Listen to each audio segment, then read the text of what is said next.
24 घंटे के अंदर गाजा और लेबनान में कुछ ऐसा होने वाला है जिसके बारे में सिर्फ 4 लोग जानते हैं।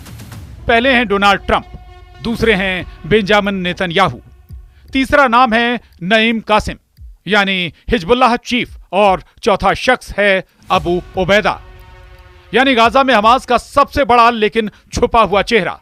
इनमें से 2 लोग यानी डोनाल्ड ट्रंप और बेंजामिन नेतन्याहू दोनों ने गाजा वाला केक काटने की तैयारी शुरू कर दी है। एजेंडा साफ है कि गाजा का केक कटेगा और बराबर बंटेगा। इस बात पर नेतन्याहू ने भी मोहर लगा दी है। 24 घंटे के अंदर हमास और हिजबुल्लाह के खिलाफ वो फ्रंट दोबारा खुल सकता है जिसमें दोनों की लीडरशिप पहले ही खत्म की जा चुकी है। इस बात की 100% गारंटी वो 1800 बंकर बस्टर बम दे रहे हैं जो अमेरिका ने इजराइल तक पहुंचा दिए हैं और अब ये बम इजरायली फाइटर जेट पर लोड भी किए जाने लगे हैं। अमेरिका के विदेश मंत्री मार्को रूबियो ने यरूशलेम पहुंचकर नेतन्याहू से मुलाकात की है और इस मीटिंग ने हमास को पूरी तरह खत्म करने के साथ गाजा को बांटने वाले ऑर्डर पर मोहर लगा दी है। ट्रंप चाहते हैं हमास खल्लास हो, नेतन्याहू चाहते हैं हमास का काम तमाम हो, हिजबुल्लाह का गेम ओवर हो, ईरान कमजोर हो। यही इस वक्त अमेरिका की अरब वर्ल्ड वाली पॉलिसी है जिसे बहुत तेजी से लागू किया जा रहा है। ट्रंप क्या चाहते हैं वो ये बताने के लिए लेबनान में हिजबुल्लाह किलर के नाम से मशहूर हो रही मॉर्गन ऑर्टिगन्स को भी भेज चुके हैं। लेबनान में यूएस प्रतिनिधि मॉर्गन ऑर्टिगस का कहना है ईरान पर अब राष्ट्रपति ट्रंप का दबाव है ताकि पश्चिम एशिया में अपने समर्थक गुटों को फंड ना दे पाए। हम ये भी सुनिश्चित करेंगे कि ईरान परमाणु बम ना हासिल कर पाए और क्षेत्र में बाकी देशों को भी नुकसान ना पहुंचा पाए जो वो दशकों से करते आ रहे हैं। हमास को पूरी तरह खत्म करके गाजा का केक कैसे काटा जा रहा है इसका प्लान डोनाल्ड ट्रंप और बेंजामिन नेतन्याहू व्हाइट हाउस में बना चुके हैं। सबसे पहले गाजा में इजराइल और हमास के बीच सीज फायर हुआ। एक तरफ हमास ने इजरायली बंधक छोड़े तो दूसरी तरफ इजरायली जेलों में बंद फिलिस्तीनियों को छोड़ा गया। गाजा में हजारों लोग वापस अपने घर की तरफ बढ़ ही रहे थे कि तभी व्हाइट हाउस में हुई नेतन्याहू और डोनाल्ड ट्रंप की बहुत ही सीक्रेट मीटिंग। इसमें गाजा को लेकर हुआ बहुत बड़ा फैसला अब हमास पर तलवार बनकर लटक रहा है। डोनाल्ड ट्रंप ने अब तक की सबसे खतरनाक वार्निंग दी है जिसमें टारगेट पर हमास है।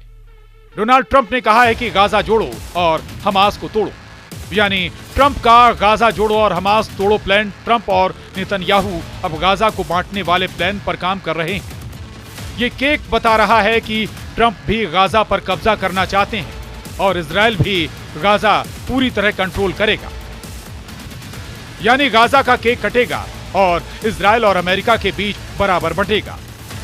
डोनाल्ड ट्रंप ने कहा है कि वो गाजा को खरीद लेंगे और हमास को न सिर्फ मिटाएंगे बल्कि पूरी तरह मिट्टी में मिला देंगे।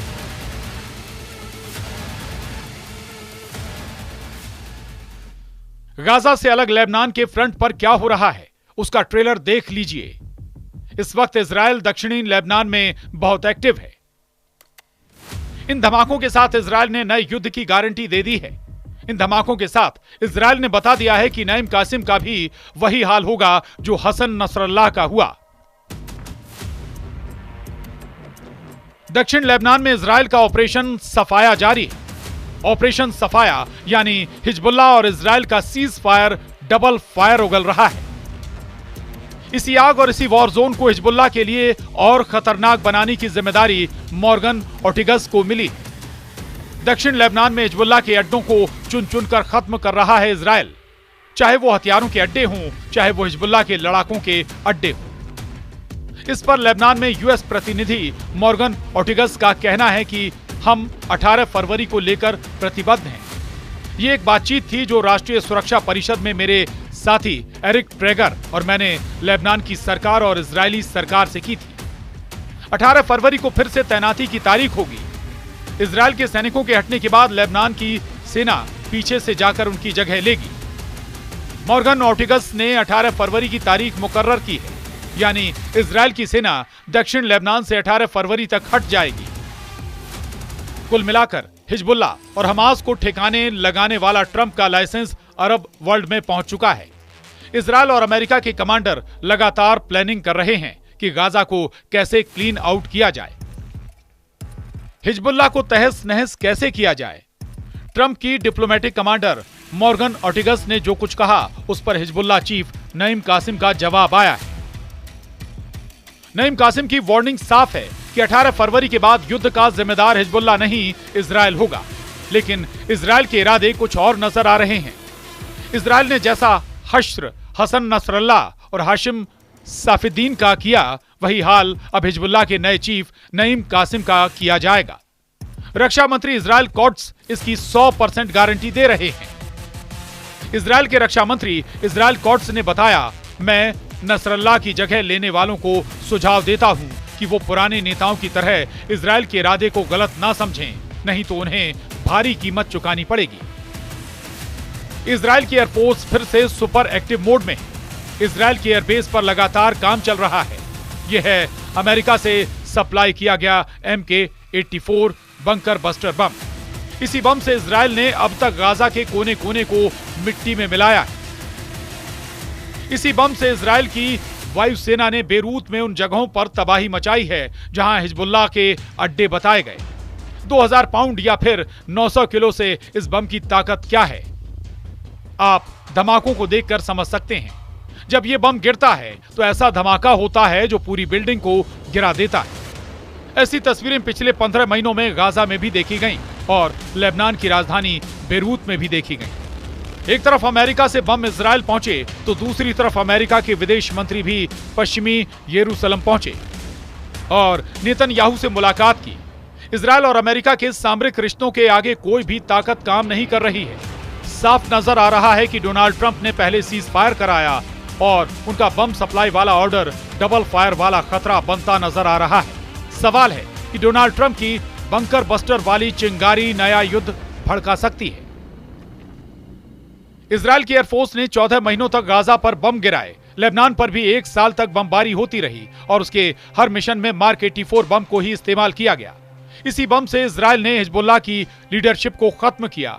तो इसी बम की वजह से गाजा और लेबनान में ज्यादातर लोगों की मौत हुई है। जब इजराइल के अशदोद बंदरगाह में इसकी बड़ी खेप पहुंची तो नेतन्याहू को बड़ी राहत मिली है।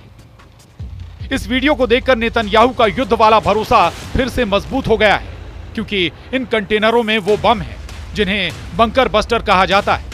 ऐसे बम जो गहराई में बने बंकरों को भी तबाह कर देते हैं। नेतन्याहू की सेना के बाद मार्क 84 बम की खेप 9 महीनों के ब्रेक के बाद पहुंची है। इजराइल की एयरफोर्स को अब फिर से तैयार किया जा रहा है। चाहे इजराइल का F-15 फाइटर जेट हो या फिर F-16, ये दोनों लड़ाकू विमान इसी बम से लैस किए जा रहे हैं। डोनाल्ड ट्रंप की जिस शपथ से पहले गाजा के सीज फायर पर हमास की भी मोहर लगी और इजराइल ने भी माना कि बमबारी बंद करेंगे, क्या उस बमबाजी वाले मिशन को शुरू करने का सिग्नल खुद ट्रंप ने दे दिया है? डोनाल्ड ट्रंप ने अब हमास को नहीं बल्कि पूरे गाजा को साफ करने के लिए कह दिया है। डोनाल्ड ट्रंप के इस सिग्नल को गाजा युद्ध पर उनका यू टर्न कहा जा रहा है। ऐसा यू टर्न जो पश्चिम एशिया में कभी खत्म ना होने वाले युद्ध की शुरुआत कर सकता है। डर यह कि हमास और इजराइल के बीच बंधकों को लेकर डील फंस सकती है। अब तक रिहा हुए इजरायली और फिलिस्तीनी बंधकों को लेकर जो जोश दोनों तरफ देखा गया, वो युद्ध विराम वाला जोश एक झटके में बिखर सकता है। इजराइल के तेवर बताते हैं कि वो हमास के साथ साथ अब हिजबुल्लाह के खिलाफ डबल युद्ध के लिए तैयार है। वहीं हिजबुल्लाह ने साफ साफ कह दिया है कि 18 फरवरी के बाद अगर इजराइल का एक भी सैनिक लेबनान की जमीन पर नजर आया तो उसके जिम्मेदार नेतन्याहू और उनके कमांडर होंगे। लेबनान की राजधानी बेरूत की बमबारी पूरी दुनिया को याद है। जिस तरह गाजा पर बम गिराए गए, उसी तरह दक्षिण बेरूत को इजराइल ने बमों से पाट दिया। इजराइल अब किसी भी कीमत पर हमास और हिजबुल्लाह को पूरी तरह खत्म करना चाहता है, लेकिन दोनों फ्रंट पर सीज फायर एक बड़ी रुकावट है। हमास और हिजबुल्लाह से मिल रहे नए चैलेंज से ट्रंप झुकेंगे नहीं, ये बात बेरूत और गाजा की सुरंगों तक पहुंचा दी गई है। ट्रंप का मूड युद्ध को लेकर बदला हुआ है और यही बदला हुआ मूड अब एक नए युद्ध का सिग्नल दे रहा है। Bureau report, news 18।